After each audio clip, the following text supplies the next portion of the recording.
అంబనవంబుజోజ్వలకరంబుజ శారదచంద్రచంద్రికాడంబరచారుమూర్తి వికటస్ఫుటభూషణరత్నరోచిరాచుంబిత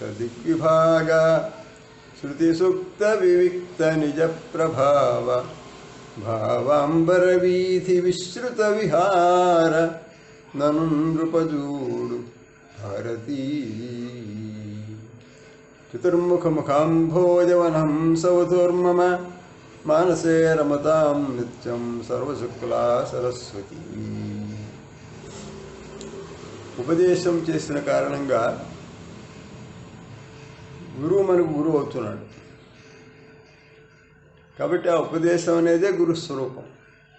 ఉపదేశం అనేది వాగ్రూపం కాబట్టి ఆ వాగ్దేవత అయిన సరస్వతి మనకు ప్రధాన గురువు, ప్రథమ గురువు. అందుచేతనే భర్తృహరి విద్యా గురుణాం గురువు అని చెప్పుకున్నాడు. ఆ గురు శిష్య సంప్రదాయంలో గురువు ఇచ్చిన ఉపదేశం వాగ్రూపంగా ప్రవచనం అని చెప్పబడింది. ప్రవచనం సంధానం అని చెప్పేసి మనం చెప్పుకున్న రీతిలో దానిని మనం కొనసాగించుతున్నాం. ఫ్రమ్ నోన్ టు అన్నోన్ అనేది బేడి ట్రైనింగ్ కాలేజీలో చెప్పిన మెథడ్స్లో ఒకటిగా ప్రసిద్ధమై ఉన్నది. జగత్తులో మనకు తెలిసిన వస్తువును గుర్తించి దాని ద్వారా తెలియని దానిని తెలుసుకునేటందుకు పాకులాడుతూ ఉంటాం. మొన్న చెప్పిన ఉపాయములలో అధ్యాపన పద్ధతులలో అనగా టీచింగ్ మెథడ్స్లో స్థూలాత్ సూక్ష్మం తథైవచ అని చెప్పుకున్నాం. స్థూలమైన మర్రి చెట్టు సూక్ష్మమైన మర్రి విత్తనము నుండి ఆవిర్భవించింది. మర్రి విత్తనమునందు ఇంకా లోతుగా వెళ్ళగా క్రోమోజమ్స్ ఉన్నాయి. ఈ విధంగా పరమాణువులు జగత్ కారణమని తార్కికులు చెప్పారు. సైంటిస్టులు కూడా దాన్ని పరిశోధించారు. ఇంకనూ విశేషమైన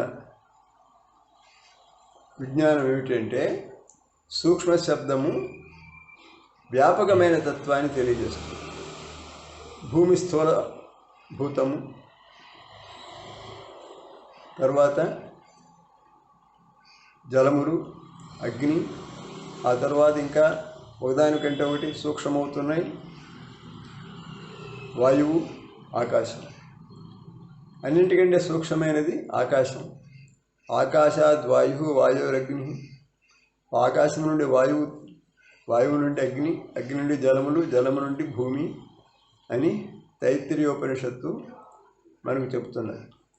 కాబట్టి స్థూలాత్ సూక్ష్మం అని చెప్పుకునే పద్ధతిలో ఈ జగత్తు, స్థూల జగత్తు అంతా కూడా మిక్కిలి సూక్ష్మమైన అనగా ఆల్ పర్వేడింగ్, మిక్కిలి పరివ్యాప్తమైన ఆకాశము నుండి క్రమక్రమముగా ఆవిర్భవించింది, జన్మించింది అని తెలుసుకోవాలి. అప్పటికి అప్లికేషన్ ఆఫ్ నాలెడ్జ్ పరిపూర్ణం అవుతుంది. హెర్బర్ట్ స్టెప్స్లో 4వ స్టెప్ అప్లికేషన్ అనేది. కేవలము లక్షణమును, లక్ష్యములను తెలుసుకోవడంతో చాలదు. డే టు డే లైఫ్, నిత్య జీవితంలో కొత్తగా తెలిసిన విషయాన్ని సమన్వయం చేసుకోవాలి. అందుచేత నోన్ టు అన్నోన్ అనే మెథడ్ ఏదైతే ఉన్నదో అది స్థూలము నుండి సూక్ష్మమునకు మనం ప్రయాణం చేసి తెలుసుకుంటున్నాము అనే ఈ శిక్షణ పద్ధతి, అధ్యాపన పద్ధతి కంటే వేరుగా లేదు. దాని సారాంశము, ప్రయోజనం ఏమిటంటే అన్నింటికంటే అతివ్యాప్తమైనది అఖండమైనటువంటి ఆకాశం ఉన్నదో దాని నుండే వాయువు, అగ్ని, జలములు, భూమి క్రమంగా అవతరించినవి. సూక్ష్మము నుండి స్థూలములు ఆవిర్భవించినాయి కాబట్టి స్థూలములకు కారణమైనటువంటి సూక్ష్మతత్వమును మనం మర్చిపోకుండా హృదయంలో గుర్తుంచుకోవటమే దీని ప్రయోజనము, సారాంశము. దీనిని జగత్తులో ప్రతిదినము కూడా మర్చిపోకుండా మననం చేసుకోవాల్సిన అవసరం ఎంతైనా ఉన్నది. అటు తరువాత శిక్షకేన ప్రయుజ్యేత బోధస్య గతిరష్టథ. ఇక్కడ అధ్యాపకుడు గ్రహించవలసింది ఏమిటంటే కొన్ని సందర్భములలో కొన్నిటిని సమన్వయం చేసి అక్కడికక్కడే మనం వ్యాఖ్యానం చేయగలిగి ఉంటాం. కొన్ని చోట్ల అది అనుచితమైన అనిపిస్తుంది. ఉదాహరణకి నహి రత్న పరీక్షాయాం పాణు సాముద్ర రక్షణం.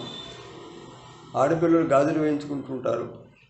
ఆ గాజుల బొత్తు నాకు సాముద్రికం కూడా తెలుసును, మీ చేతులు చాచండి, గీతలు చూసి మీ భవిష్యత్తు చెబుతాను అని వాడు సాముద్రికం చెప్పటం మొదలు పెడితే అమ్మాయిలు నవ్వి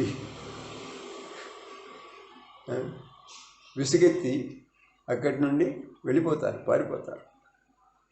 నహి రత్న పరీక్షాయాం పాణు సాముద్ర లక్షణం.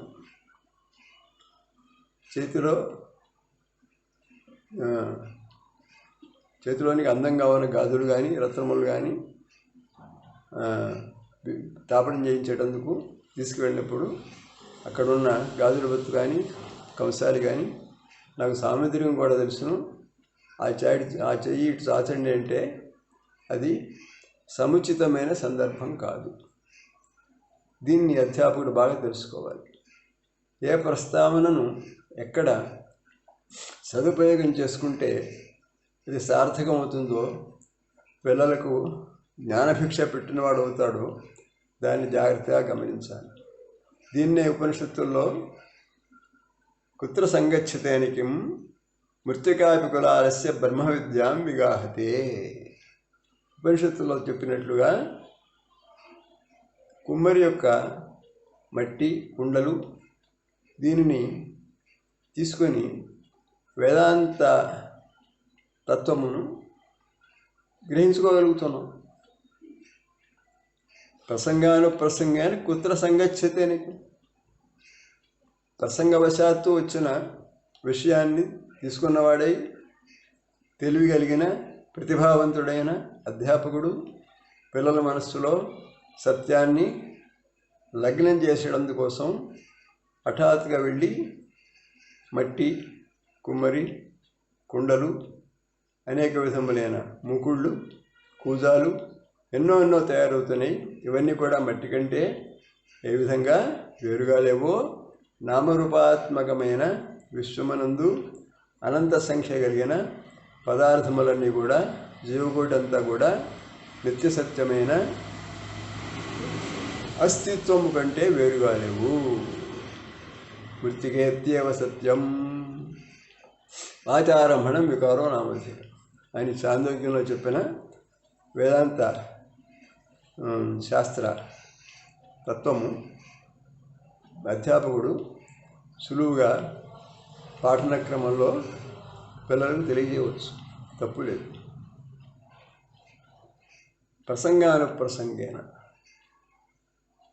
ఆ క్లాసులు చెప్పే సందర్భంలో తర్కశాస్త్రంలో ఇది నిమిత్త కారణం, ఇది ఉపాదాన కారణం చెబుతూ మట్టి ఉపాదాన కారణం, కులారుడనిగా కుమ్మరి నిమిత్త కారణం అవుతున్నాడు. జగత్ నిర్మాణంలో మాత్రము పరమేశ్వరుడు తానే సర్వమయ్యి ఉన్నాడు అని మరి యొక్క మెట్టు కొంచెం పైకి వెళ్ళి వేదాంతాన్ని కూడా బోధించవచ్చును కదా అంటున్నాడు. ఇక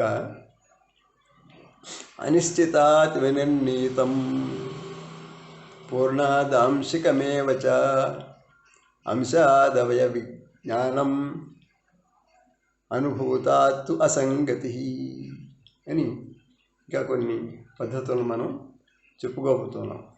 అనిశ్చితాత్ వినిర్ణీతం చెప్పిన సిద్ధాంతము మనస్సుకు హత్తుకోవాలి అంటే నిశ్చయం కలగాలి. జగత్తంతా కూడా అస్తిత్వంతో, నా యొక్క ప్రభావంతో, నాతో వ్యాప్తమై ఉన్నది, నేనంతటా ఉన్నాను అని శ్రీకృష్ణ స్వామి భగవద్గీతలో చెప్పిన తర్వాత దానిని సమన్వయం చేసేటందుకోసం 10వ అధ్యాయం విభూతి యోగంలో కొన్ని ముఖ్యమైన వ్యక్తులను, వస్తువులను గుర్తు చేస్తున్నాడు. యద్యద్ విభూతిమత్సత్వం శ్రీమదూర్జితమేవ వా తత్తదేవావగచ్చత్వం మమ తేజోంశ సంభవం. అర్జున, జగత్తునందు ప్రతి ఒక్క స్థలమునందు, వస్తువునందు నన్ను నీవు చూడలేని సందర్భంలో ఏ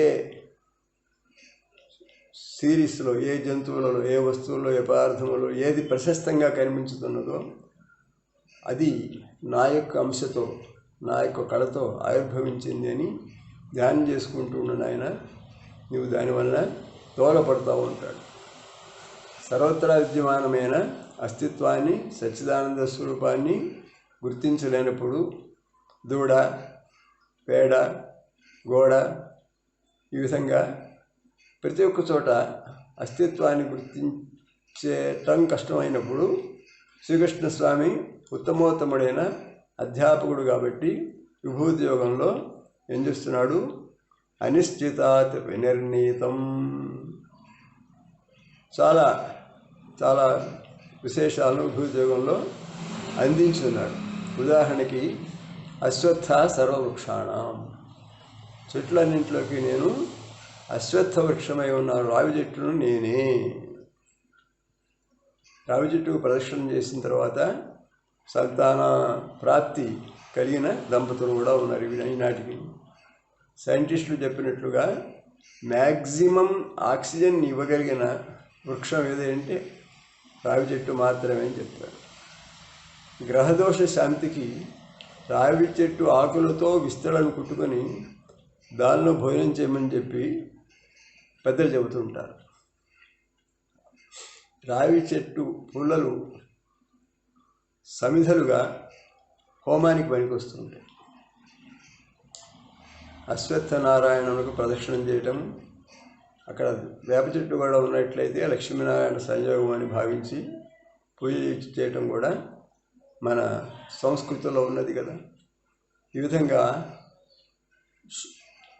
ఉదాహరణకి మత్స్సు తొనుకగా అశ్వత్థ సర్వవృక్షాణమని విభూతియోగంలో చెప్పడం అనేది ఈ ఉపాయానికి, అనగా అధ్యాపన పద్ధతికి, మెథడ్ అనేదానికి ఉదాహరణమై ఉన్నది. అనిశ్చితాత్ వినిర్ణీతం. ఉన్నది అనేదానికి హృదయంగమంగా వ్యాఖ్యానం చేస్తే చాలదు కాబట్టి అనిశ్చితాత్ వినిర్ణీతం. ఫలాని చోట ఫలాని రూపంగా ఫలాని శ్రేష్టమైన, ఈ జాతిలో వృక్ష జాతిలో శ్రేష్టమైన అశ్వత్థ వృక్షంగా నన్ను ధ్యానం చేసుకో అని నిశ్చితమైన రూపంగా ఉదాహరణ చెప్పి శ్రీకృష్ణ స్వామి అర్జునునకు మనశ్శాంతి కలిగించాడు. మరియు పూర్ణాత్ ఆంశికమేవచ, ఇది కూడా చాలా ప్రధానమైన అంశం. ఒకే ఒకసారి పరిపూర్తిగా ఒక ఊహాచిత్రమును, అనగా కాన్సెప్ట్, ఒక ఉద్దేశమును మనస్సులో లగ్నమయ్యేట్టుగా చెప్పేసేసి దానిలో ఒక భాగం చిన్నదాన్ని తీసుకొని మనం ఉపయోగించుకుంటున్నాము అని తెలియజేయాలి. అలా కాకుండా ఒక్కొక్క ముక్కను చెప్పుకుంటూ వెళితే ఇది ఫలాని పరిపూర్ణమైన వస్తువు యొక్క అంశ మాత్రమే సుమాని అని తెలుసుకునేటందుకు కొన్ని సంవత్సరాలు పడతాయి. వాడి జీవితం అంతా 50 సంవత్సరాలు జీవించినా కూడా అతను తెలుసుకోలేకపోతాడు. ఉదాహరణకి సంస్కృత భాషలో ఒక రామశబ్దం కానీ మరొకటి కానీ పూర్తిగా 7 విభక్తులను చెప్పివేయాలి. అలాగే ధాతు రూపంలో 3 పురుషులు 3 వచనాలు పూర్తిగా చెప్పివేసేయాలి. చెప్పివేసి దానిలో నుండి మనం ఇప్పుడు సహగచ్చతి, వాడు వెళుతున్నాడు. ఆ వాడనేవాడే ఎప్పుడైతే మనం డైరెక్ట్ మెథడ్లో కన్వర్జేషన్లో అతనితో సంబోధన చేసి వాడిని పిలుస్తున్నాము, వాడే నువ్వు అవుతున్నాడు. నీవు వెళుతున్నావు, త్వంగచ్చేసి అని వస్తుంది. ఆ నీవు అనేదే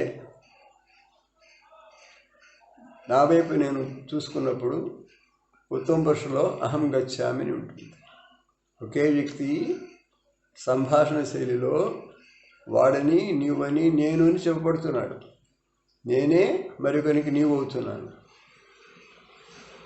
ఆ నీవు అనేవాడే పరోక్షంగా రిపోర్టెడ్ స్పీచ్లో వాడు అని చెప్పబడుతున్నాడు అని 3 విధములైన వ్యవహారములు 3 పురుషుల్లో జగత్తులో అమలులో ఉన్నాయి అని ఒకేసారి దాన్ని బాగా మనసులోకి ఎక్కినట్టుగా డ్రిల్లింగ్ చేసి వదిలిపెట్టి ఆ తర్వాత ఒక్కొక్క పురుషులో ఒక్కొక్క వచనంలో దాని ఉదాహరణలు ఇచ్చుకుంటూ విస్తృత రూపంగా ఎక్స్పాన్షన్ చేసుకుంటూ వాక్యరచన చేయించినట్లయితే పిల్లలు వాక్య నిర్మాణంలో స్వతంత్రులు అవుతారు. అలా కాకుండా ఒక్కొక్క మొక్క చెప్పినట్లయితే వాళ్ళకి చాలా ఆలస్యం అవుతుంది. ఆ కాన్సెప్ట్ అనేది, ఊహాచిత్రం అనేది, అవగాహన అనేది దుర్లభము, దుష్కరం అవుతున్నది. ఇది చాలా ముఖ్యంగా గమనింపవలసిన విషయం. టీచింగ్ మెథడ్స్లో సంస్కృతమును సరళం చేస్తున్నామని పొరపాటు పడుతూ రామశబ్దం పట్టుకొని తృతీయ విభక్తి ఇవాళ, కొన్ని నెలల తర్వాత ఏమో పంచమ విభక్తి, ఈ విధంగా చెప్పుకుంటూ వెళితే మొత్తము ఒకే శబ్దము 7 స్థానములలో 7 రూపములుగా వ్యవహారములో ఉన్నది అనే కాన్సెప్ట్ ఉందే, అది మనస్సుకు రాదు, చాలా కష్టం అవుతుంది. ఈ విధంగా పెద్ద పొరపాట్లు జరుగుతున్నాయి. ఆ పొరపాట్లను అరికట్టేందుకు ఈ విధమైన శ్లోకములను అధ్యాపకులు నేర్చుకొని కృతార్థులు కావాల్సి ఉన్నారు. పూర్ణాతాంశికమే వచ్చ, అధ్యాపకుని యొక్క తెలివితేటలు ఇక్కడే ఉంటాయి. పూర్ణమైన వస్తువును ముందుగా చెప్పేసి అంశమును తర్వాత చెప్పుకుంటూ వెళ్ళాలి. అది ఒక ముఖ్యమైన విషయం. ఇతరత్ర అంశమును బోధించేదే కానీ పూర్ణం తెలియదు. ఇప్పుడు ముందుగా నువ్వు పూర్ణాన్ని చెప్పడానికి వీల్లేదు. ఉదాహరణకి అవ్యయభావ సమాసం ఉన్నది. అవ్యయం అంటే ఏమిటో ముందు చెప్పాలి.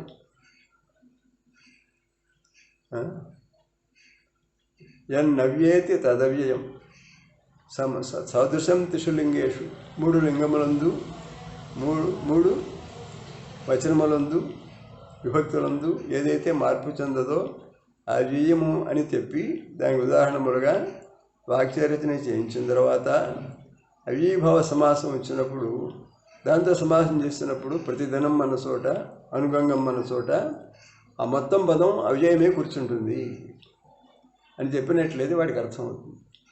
అలాగే ఛందస్సు నేర్పే సందర్భంలో గురు లఘువును చెప్పాలి. ఇది లఘువు, దీర్ఘమైన అక్షరము గురువు అవుతుంది. సంయుక్త అక్షరము పూర్వం అనేది కూడా గురువు అవుతుంది. ఈ విధంగా గురువు లఘువును నేర్పి ఆ పైన గణములను నేర్పి ఆ గణములను ఆశ్రయించుకుని ఉన్న వృత్తం ఏదైతే ఉందో దానిని తెలియజేసినట్లయితే పిల్లవాడు సహాయం చేయగలుగుతాడు. పొరపాటున గురువులకు తెలియని పిల్లలకి ఏకాకిని గణాలను వృత్తముల పేర్లు చెబితే వాడు అయోమయంలో పడిపోతాడు. ఇక్కడ ఇది చాలా ముఖ్యమైన విషయం. దీన్ని మళ్ళీ నేను నొక్కి చెబుతున్నాను. పూర్ణమైన వస్తువును పూర్తిగా వ్యాఖ్యానం చేసి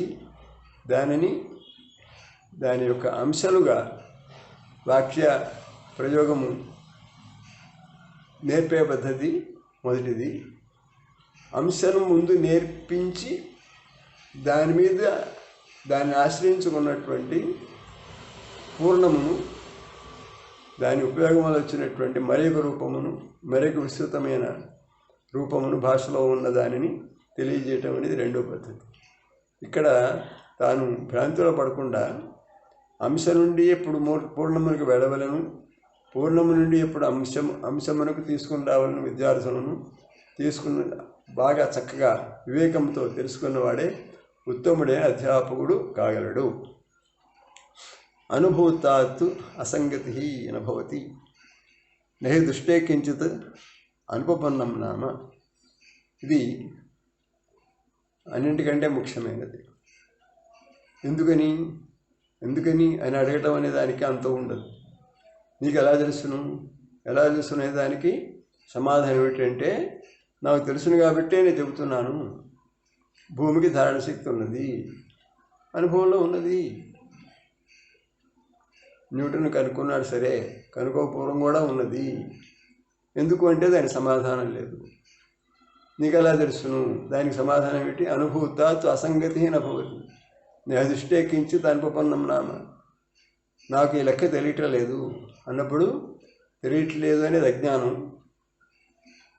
తెలియట్లేదు అనే సంగతిని తెలుసుకుంటున్నావు కాబట్టి అజ్ఞానమునకు సాక్షిగా నీవు జ్ఞానం అనేది, జ్ఞానస్వరూపం ఉన్నది. ఇది చాలా విచిత్రమైనది. జ్ఞానము రెండు ప్రతిపక్షాలు కదా. జ్ఞానం ఉండే అజ్ఞానం ఎలా ఉంటుంది? ఎలా ఉంటుందని ప్రశ్నకు సమాధానం ఏమిటి? అనుభూతాత్ నా అసంగతి. నీ స్వానుభవంలో అజ్ఞానమునకు సాక్షిగా నీవు ఉన్నట్టుగా నీకు అనుభవం ఉన్నది కాబట్టి నహి దృష్టే కించిత్ అనుపపన్నం నామ. నీ స్వానుభవమునకు వ్యతిరేకముగా మనం చెప్పట్లేదు కాబట్టి అడిపోయిన ఎందుకు, ఎలాగా అనే ప్రశ్నలకి తావులేదు. అక్కడ అసంగతిగా ఉంది, అసందర్భం ఉన్నది అనే మాట లేనే లేదు.